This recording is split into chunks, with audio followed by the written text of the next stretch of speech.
Mes chers frères et sœurs en Christ, c'est avec beaucoup de tristesse que je fais ce message. Ce message qui vient ensuite d'une situation qui me traumatise outrancièrement, grandement, depuis dimanche passé. Une terrible histoire qui me traumatise. J'étais au courant de cette histoire dimanche passé, quand Achille m'a appelé. Achille, pour ceux qui ne savent pas, c'est un berger du Canada. C'est un frère qui, depuis des années, s'attelle à paître le troupeau, le peuple de Dieu du côté du Canada. Alors Achille m'a appelé. Il était question d'évoquer quelques sujets préoccupants de l'Église au Canada. Et l'un des sujets de préoccupation, c'était au sujet d'une sœur en Christ. Je tais son nom pour ne pas l'affliger, parce qu'elle est déjà affligée par cette histoire que vous allez entendre. Donc cette sœur avec qui Achille prie au Canada et d'autres frères et sœurs a partagé un sujet de préoccupation avec Achille. Son sujet de préoccupation était le suivant. Elle priait depuis un certain temps avec une dame qui prétend être chrétienne. Et cette dame qui prétend être chrétienne lui a fait une confidence. Cette dame a dit à notre sœur en Christ qui prie avec Achille que depuis des années, son mari sodomise leurs enfants. C'est-à-dire que son mari abuse sexuellement de leurs enfants depuis des années. C'est-à-dire les sodomise depuis des années. Il avait commencé avec l'aîné. Il a commencé avec le deuxième, le troisième, jusqu'au tout petit, le dernier. Il est sodomisé sous tour à tour. Et que cette femme, depuis tous ces ans, tolère cela, supporte cela, tout simplement au motif qu'elle ne voudrait pas perdre son mari, mettre fin à son mariage. Je vous assure, mes frères et sœurs, que depuis dimanche, cette histoire me fait perdre le sommeil. Cette histoire me traumatise. Vous savez comment, mes frères et sœurs, j'ai toujours encouragé nos sœurs en Christ à être soumises à leur mari, à leur être obéissantes, à prier pour eux, même s'ils sont méchants, à être patientes, à supporter. Mais, frères et sœurs en Christ, il y a des limites à toute chose. Il y a des abominations qu'on peut supporter, qu'on peut tolérer. Mais il y a des abominations qu'on ne pourra jamais, même une seule seconde, tolérer. Le péché de sodomie. Non seulement le péché de sodomie, mais la sodomie sur ses propres enfants. Je vous assure que j'étais rempli d'une terrible colère quand j'ai appris cela de la bouche d'Achille. J'ai dit que cette sœur en Christ doit stopper immédiatement tout contact avec cette sœur en Christ. Je vais dire tout contact de prière avec cette soi-disant sœur en Christ dont le mari traumatise les enfants depuis des années. Parce que c'est une situation tellement grave. Tellement grave. Il n'y a pas de mots pour décrire l'abomination de cette situation. J'ai été courroucé en apprenant cette histoire. Et d'ailleurs, même Achille. Et pour ceux qui connaissent Achille, pour ceux d'entre vous qui connaissez Achille, Achille c'est quelqu'un de tellement patient. C'est quelqu'un de tellement doux. Mais Achille me dit que lui aussi il est ancré dans une terrible colère, ce qui est évident. Si cette histoire ne vous met pas en colère, c'est qu'il y a un problème. C'est qu'il y a vraiment, il faut vous examiner devant Dieu. Donc, Achille a fait un message. Je ne sais pas si ce message a été suivi par tous les concernés, mais je pense. Alors, mes frères et sœurs, je disais ceci. Vous savez comment j'ai toujours encouragé les sœurs en Christ à être soumises à leur mari, à être patientes, à prier pour eux, même ceux qui sont d'un caractère très difficile, à supporter dans l'espoir que Dieu peut-être leur accordera aussi la repentance qu'il nous a accordée. Mais là, il y a une limite à toute chose. Le Seigneur Jésus a dit, malheur à ceux qui scandaliseraient un des petits-enfants. Qui scandaliserait un des petits-enfants. Il aurait fallu pour cette personne de ne pas naître. Cette personne mérite d'avoir une cloche en acier attachée à son cou et jetée au fond de la mer. Scandaliser les petits-enfants, non seulement par la violence, la brutalité, les corriger au-delà de ce qui est nécessaire, les torturer par exemple. Et là, il ne s'agit pas d'une simple torture. Là, il s'agit d'une torture à caractère incestueuse, une torture à caractère sodomique, une torture à caractère bestial des propres enfants. Et cette sœur en Christ qui dit qu'elle tolère cela, qu'elle accepte cela, qu'elle est au courant de cela, pendant des années, parce qu'elle ne veut pas perdre son mariage. Nous ne sommes pas de ceux qui conseillent les uns et les autres à divorcer. Je ne conseillerai jamais quelqu'un à divorcer, parce que la Bible nous dit de ne pas mettre fin à un mariage. Il y a des conditions par lesquelles on peut mettre fin à un mariage si, par exemple, on manque de pardon, on manque de pardonner, on ne pardonne pas à la personne qui vous a fait du tort. Il y a des circonstances où vous pouvez mettre fin au mariage, comme en cas d'infidélité. Et ça, c'est non seulement une infidélité, c'est un adultère incestueux. Donc, il y a plusieurs péchés qui sont ici. Il y a l'infidélité, il y a l'adultère, il y a la sodomie, il y a l'inceste, et il y a aussi la complicité de cette soi-disant sœur en Christ.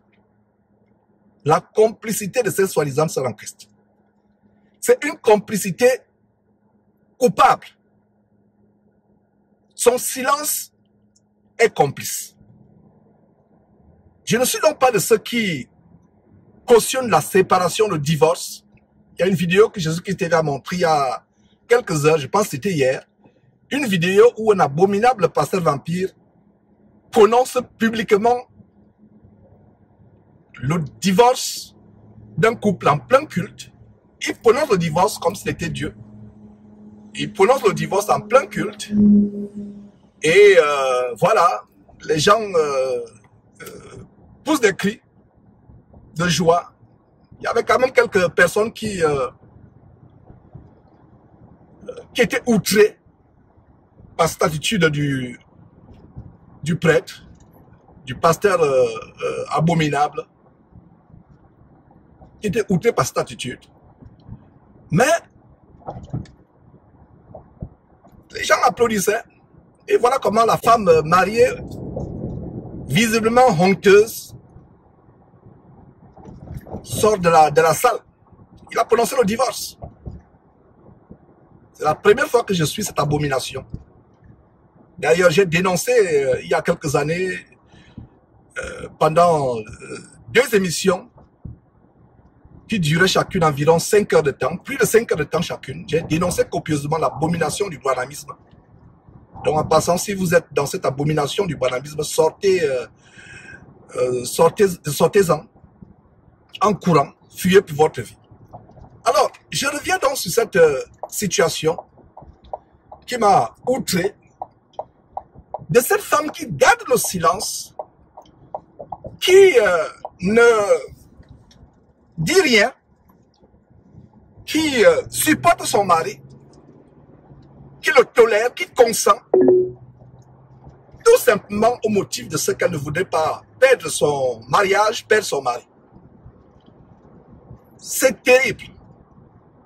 Je lance un appel à cette femme et je ne sais pas si la sœur en Christ qui a exposé cette triste et terrible et honteuse histoire à Achille, j'espère que cette sœur pourra faire parvenir ce message, ce présent message à cette femme qui est autant coupable que son mari. Devant la justice des hommes, cette femme serait coupable de complicité silencieuse. Elle serait coupable de non-assistance à personne en danger. Non-assistance à personne en danger.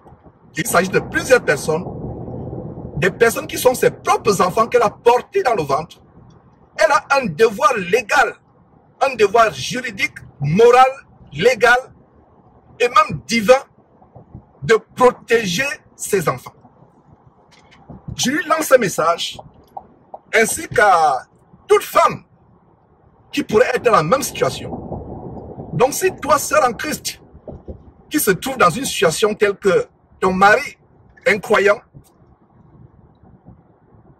abuse sexuellement des enfants, ou les torture,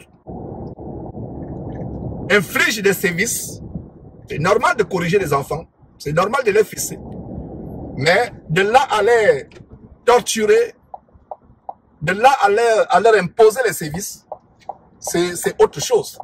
Nous ne cautionnons pas cela. Donc si toi, sœur en Christ, qui écoute ce message, et je dis encore que ce message doit être transmis à cette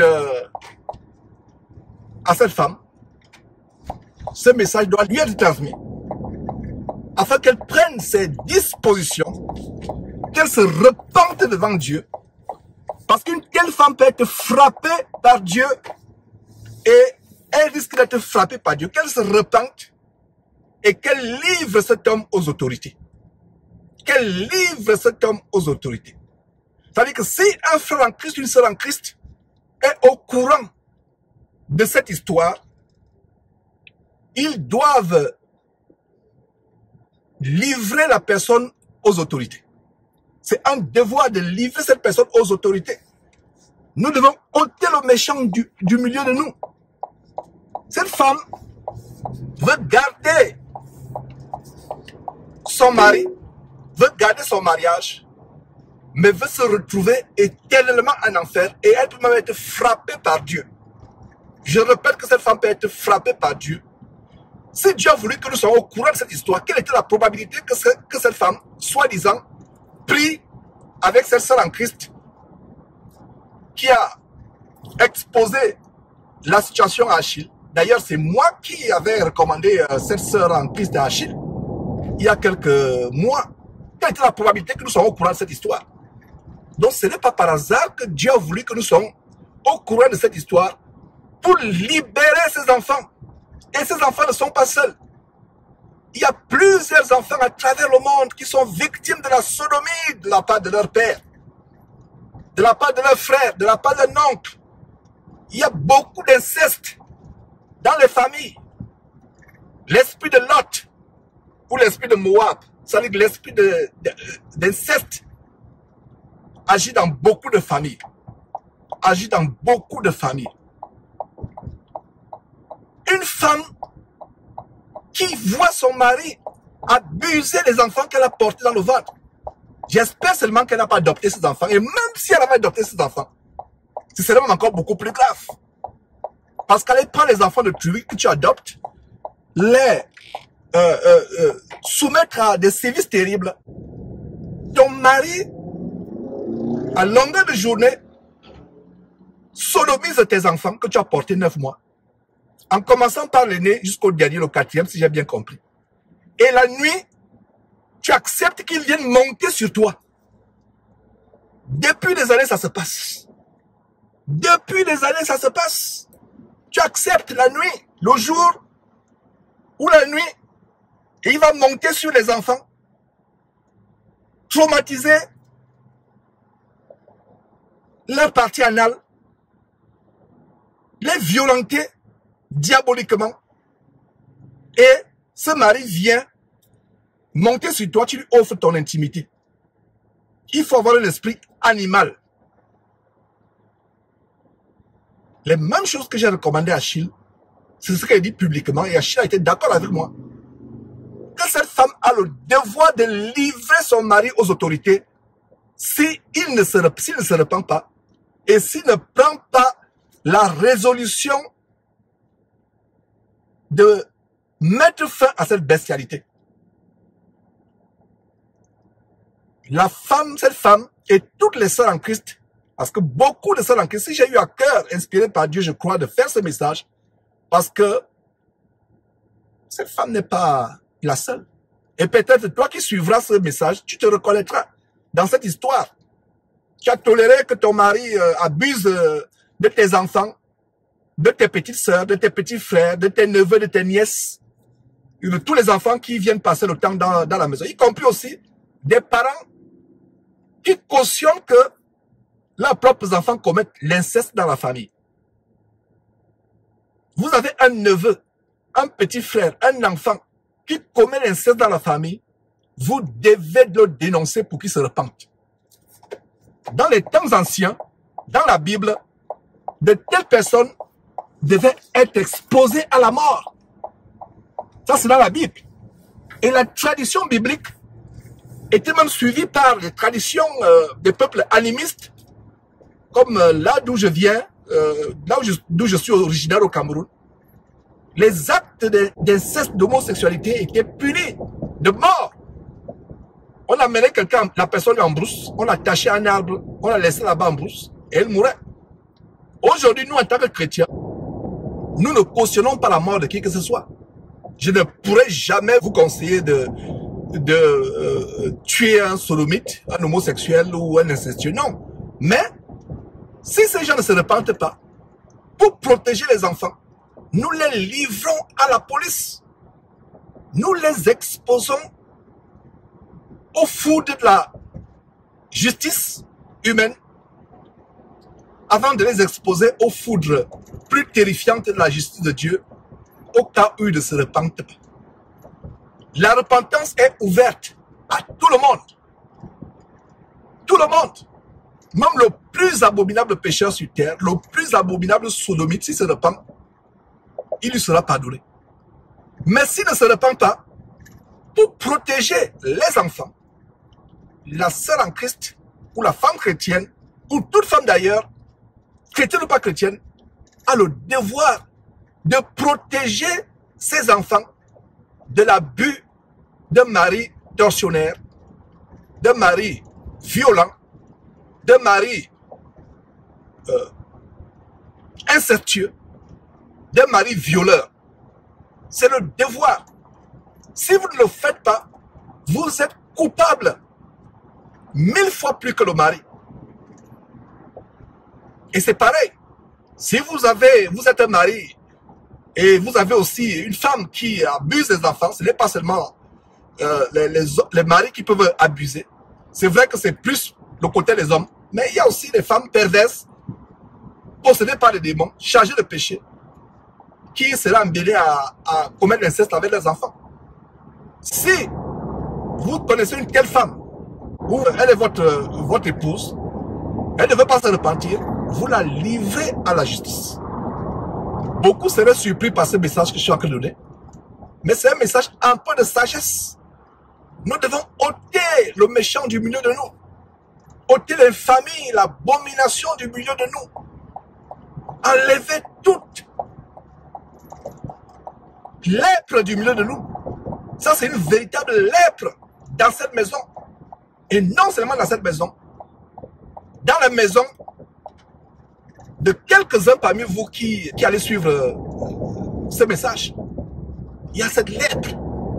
Il faut enlever cette lèpre. Cette lèpre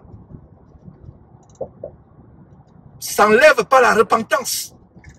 l'abandon du péché. Maintenant, s'il n'y a pas de repentance de la part du bourreau, qu'est-ce qu'on fait?